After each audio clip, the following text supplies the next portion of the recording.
বাঙালি মেয়ের পোশাক হতে পারে না। আমি কলেজে যে টপ পজিশনে ছিলাম, এখনো আমি সেই টপ পজিশনেই দাঁড়িয়ে আছি। আমি যদি আমার হাজবেন্ডের বিবরণ দিই, তাহলে তোদের পায়ের তলা থেকে মাটি সরে যাবে। যাই হোক, আমি তোদের মতো এতটাও ছোট লোক না যে রাস্তায় দাঁড়িয়ে আমি উঁচু নিচুর ভেদাভেদ করব।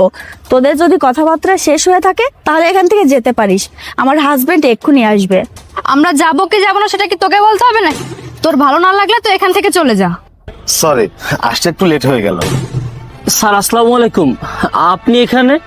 ওয়ালাইকুম আসসালাম। কি অবস্থা আলম সাহেব, কেমন আছেন?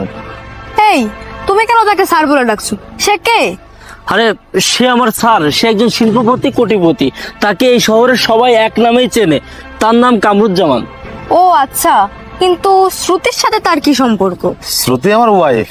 কিন্তু আপনি এভাবে কথা বলছেন কেন? কি হয়েছে এখানে? কি হয়েছে কামরুল, আমি তোমাকে বলছি। এই যে নাফিজা, ও আমার বান্ধবী, আমার কলেজ ফ্রেন্ড। আমি এখানে তোমার জন্য অপেক্ষা করছিলাম, কিন্তু ও হঠাৎ এসে আমার সঙ্গে দুর্ব্যবহার করা শুরু করে দেয়। আমি শাড়ি পরে আছি তার জন্য আমাকে গরিব, ছোট লোক, কামলা বিভিন্ন কথা বলে অপমান করে। আচ্ছা, আমি একটা কথা জানতে চাই, ছোট লোক, গরিব, কামলা এরা কি মানুষ না?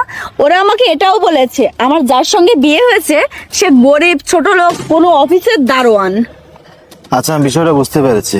ঠিক আছে, আপনারা তাহলে থাকুন, চলো, আমাদের অনেক কাজ পড়ে আছে। সরি স্যার, স্যার আসলে আমরা বুঝতে পারিনি। আপনি দয়া করে আমাদেরকে ক্ষমা করে দিন। এই নাফিসা, তুমি দাঁড়িয়ে আছো কেন? ম্যাডামের কাছে ক্ষমা চাও। আরে আমরা যে গাড়িটাতে চড়ে বেড়াই না, ওটা স্যার আমাকে গিফট করেছে।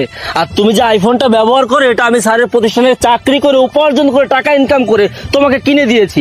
কোথায় কাকে কিভাবে কথা বলতে হয় তোমার কোনো কিছুই জানা নেই। দাঁড়িয়ে আছো কেন? ম্যাডামের কাছে ক্ষমা চাও। থাক, আমার কাছে আর ক্ষমা চাইতে হবে না। কেউ আমার কাছে ক্ষমা চাইলে আর আমি তাকে ক্ষমা করে দিব, সেটা কি করে ভাবলেন? ক্ষমা তো তাকেই করা যায় যার মন মানসিকতা ভালো। আপনার উডবি ওয়াইফটা একটা অমানুষ।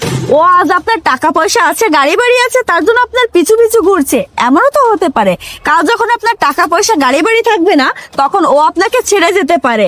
এতক্ষণ আমাকে রাস্তার ফকির বলে অপমান করলেন। আমি শাড়ি পরে আছি তার জন্য যা না তাই ব্যবহার করলেন। যখন আমার হাজবেন্ড আসলো, তখনই তাকে স্যার বলছেন আর তার জন্য আমাকে সম্মান করছেন। একটা কথা মনে রাখবেন,